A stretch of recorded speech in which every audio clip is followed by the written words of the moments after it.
10, 9, 8, 7, 6, 5, 4, 3, 2, 1.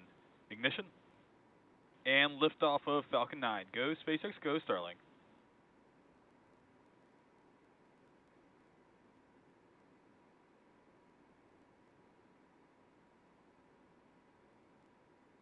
Vehicle is pitching downrange. Stage 1 propulsion is nominal.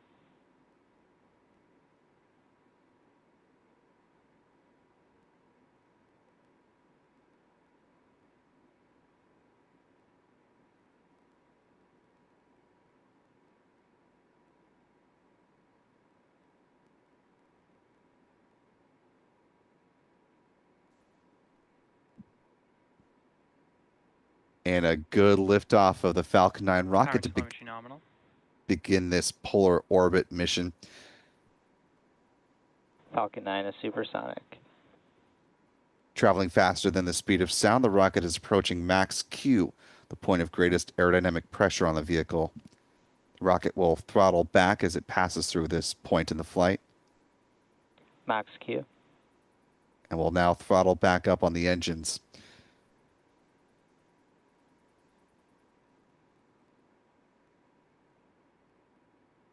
Shortly, SpaceX will begin thermally conditioning the Merlin vacuum engine on the second stage of the rocket.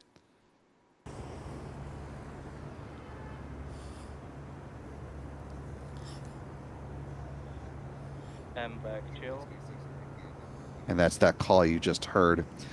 Coming up on a few events now in fairly rapid succession. We'll see first stage main engine cutoff, or MECO, the conclusion of the initial burn of these 9 Merlin engines. That'll be followed by stage separation, and then the ignition of the second stage engine at about T plus 2 minutes and 36 seconds. T plus 2 minutes into flight now. Payload fairings will be jettisoned just before the 3-minute mark in flight. Falcon 9 is following a nominal trajectory. Good call on a nominal mission so far. Looks like we're seeing just the edge of the horizon there off the left-hand side of the plume. Coming up to MECO. Main engine shut down.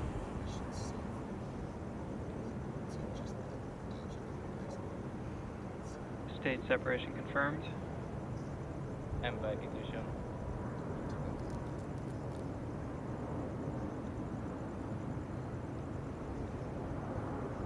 Good call-outs, really nice visuals there from the onboard cameras.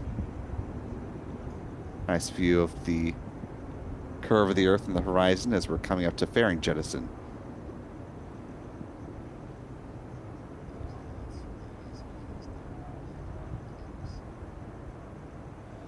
Fairing separation confirmed. Once back through the atmosphere, the payload fairings will make their final splashdown under the support of steerable parachutes. Now about 3.5 minutes into the mission, everything going nominally so far. In about 2.5 minutes will be the start of the first stage entry burn, when SpaceX will use 3 out of the 9 engines on the booster to begin to dramatically slow that part of the vehicle down as it makes its way towards the drone ship called Of Course I Still Love You.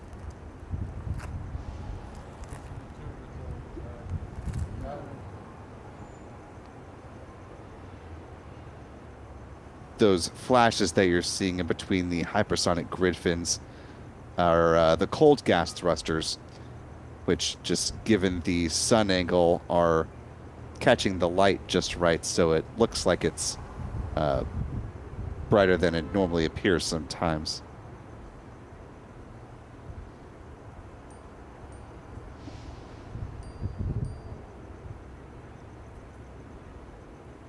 It looks like the booster topping off today at about 117 kilometers in altitude, now starting to make its way down towards the drone ship. Those thrusters, of course, help adjust the booster's positioning and angle.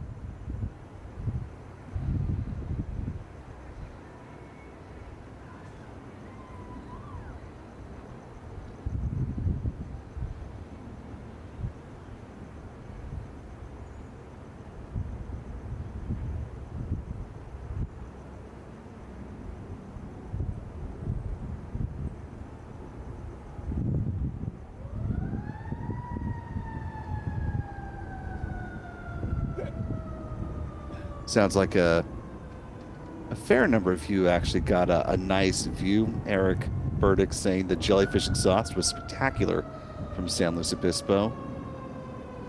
Jamie Harkin calling it surreal.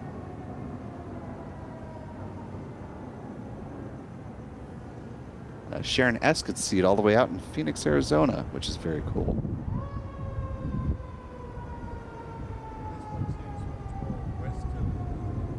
Yeah. Jack had good views from Santa Cruz. Excellent to hear. Coming up on the start of the entry burn now. Again, just past the 6-minute mark in the mission is when that's expected to begin. Can you see what they're saying about the booster, Kate?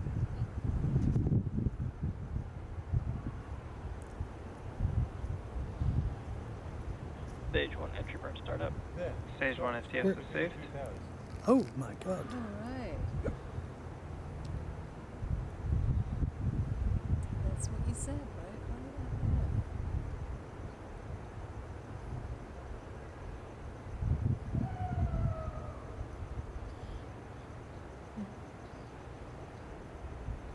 Stage 1 entry burn shutdown.